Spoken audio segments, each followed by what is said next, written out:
Assalamualaikum warahmatullahi wabarakatuh. Waalaikumsalam warahmatullahi wabarakatuh. Saya Roro Fitria, ingin menyampaikan suatu titian hijrah saya. Di mana kalau bisa dibilang pedih, sangat pedih Pak Ustadz. Ya. 8 tahun yang lalu saya diberikan ujian yang sangat berat dari Allah SWT yang mengakibatkan saya harus berpisah dengan lingkungan saya, dengan keluarga saya selama 2 tahun.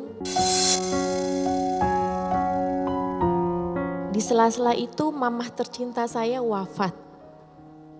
Beliau yang selalu mensupport saya di titik terendah saya, hanya beliau yang ada di samping saya. Kakak kandung saya pun tidak mau menemani saya. Terus akhirnya saya berpisah dengan mamah tercinta pun saya tidak bisa melihat jasad beliau. Dikarenakan satu dan lain hal. Setelah mamah wafat, saya ingin mempunyai keluarga yang bisa menenangkan saya dengan kehijrahan saya. Setelah mamah wafat, saya langsung memutuskan untuk berhijab. Dan saya selalu tholabul ilmi di tempat di mana saya harus berpisah dengan keluarga saya pada saat itu. Namun qadarullah, Allah memberikan ujian lagi. Pernikahan saya hanya 10 bulan. Selama pernikahan saya di KDRT-in. Saya diselingkuhin dalam keadaan hamil besar. Beberapa kali saya didorong di lantai. Ya.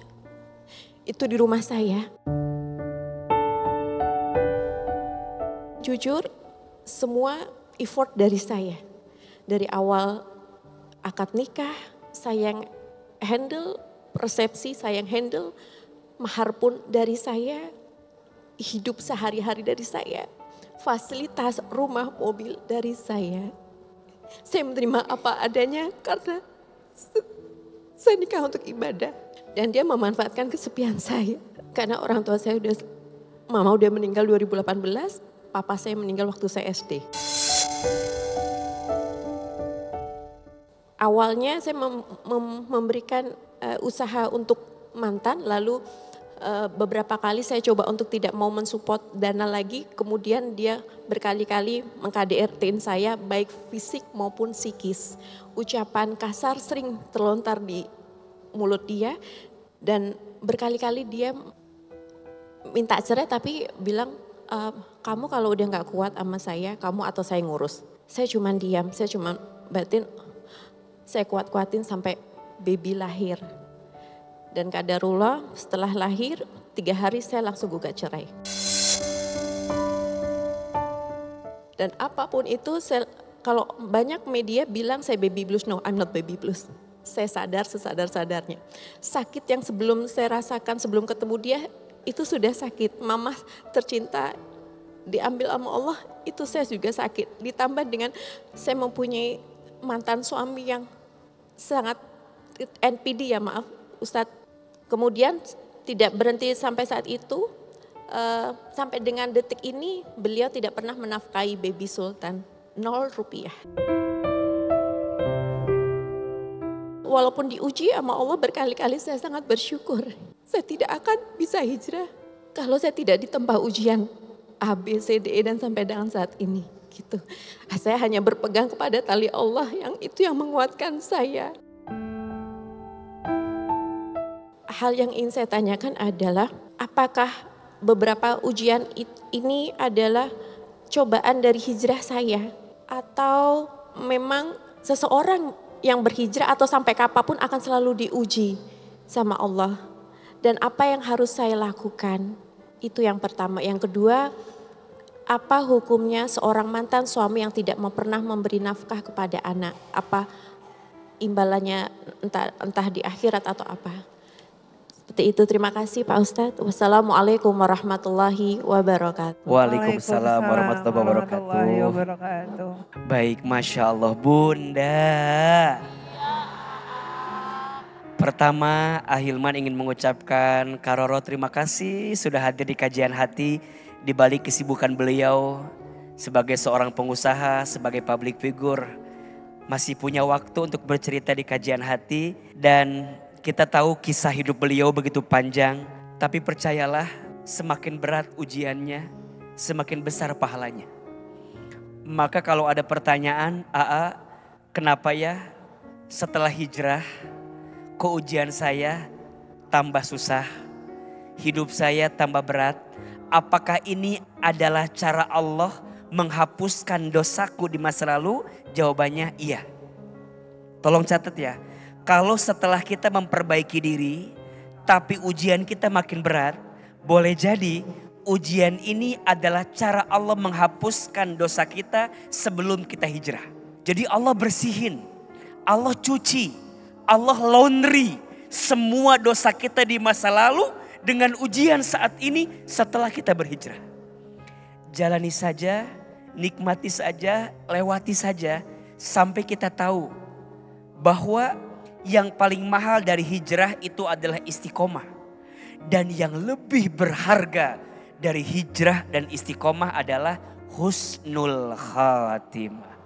Maka yang sedang berhijrah agar istiqomah, coba diamalkan. Salah satu doa dalam Quran surat Ali Imran ayat 8. Rabbana la tuzigh qulubana ba'da idh hadaitana wa hab lana min ladunka rahmah innaka antal wahhab. Amalkan doa itu agar kita bisa istiqomah dari hijrah yang kita lakukan. Yang kedua pertanyaannya, apakah seorang ayah yang tidak bertanggung jawab kepada anaknya adalah perbuatan dosa? Jawabannya iya. Setiap orang yang melalaikan kewajibannya terhadap yang ditanggungnya, maka cukuplah dosa besar untuknya. Tapi kita sebagai istri tidak usah mengemis. Kalaupun dia salah, biarkan urusan dia sama Allah. Urusan kita hanyalah mengingatkan, jaga anak ini dengan baik. Karena percayalah, setiap anak punya rezekinya masing-masing. Dan Kak Roro tidak usah merasa kehilangan. Justru kita harus bersyukur. Kadang Allah melepaskan kita dengan orang yang tidak mencintai kita. Justru Allah sedang menyiapkan kebahagiaan untuk kita. Salam buat Sultan, semoga tumbuh jadi anak yang soleh. Dan Kak Roro juga semoga bertemu dengan sosok laki-laki yang lebih soleh. Amin, amin, lebih amin. baik, Pengestu, insya amin, amin. Allah. Aku ingin mengulang, aku hijrah, tapi Mama masih tetap ada. Jadi aku ingin berubah seperti ini ketika Mama masih ada gitu. Mama, Mama lihat hari-hari aku sekarang kan. Udah 7 tahun. 7 tahun aku hijrah buat Mama. Setiap hari, setiap waktu. Dari aku bangun sampai aku tidur, aku selalu doain Mama. Setiap hari aku kirim Yasin buat Mama. Mama dengerin aku kan.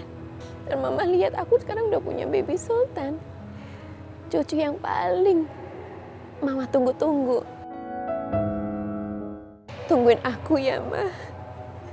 Aku janji akan ngumpulin pahala sebanyak mungkin buat Mama. Sampai kita nanti kumpul lagi di surganya Allah. I love you, Mama. I love you. Menyesal enggak? Karena kalau aku menyesal, nanti Allah marah sama aku. Karena dengan aku menikah, aku punya baby Sultan, pengganti Mama yang selalu dampingin aku. Kalau mengambil hikmah, iya. Jadi tempo hari kan qadarullah dari ta'aruf. Sekarang aku nggak begitu, bukannya tidak mempercayai ta'aruf, tapi lebih selektif lagi, lebih berhati-hati lagi dalam ta'aruf. Unek-unek atau isi hati yang terdalam yang dari beberapa ujian dari Allah udah aku sampaikan. Dan alhamdulillah Ustadz Hilman sudah menjawab dengan dalil-dalil agama juga, jadi aku lebih tenang.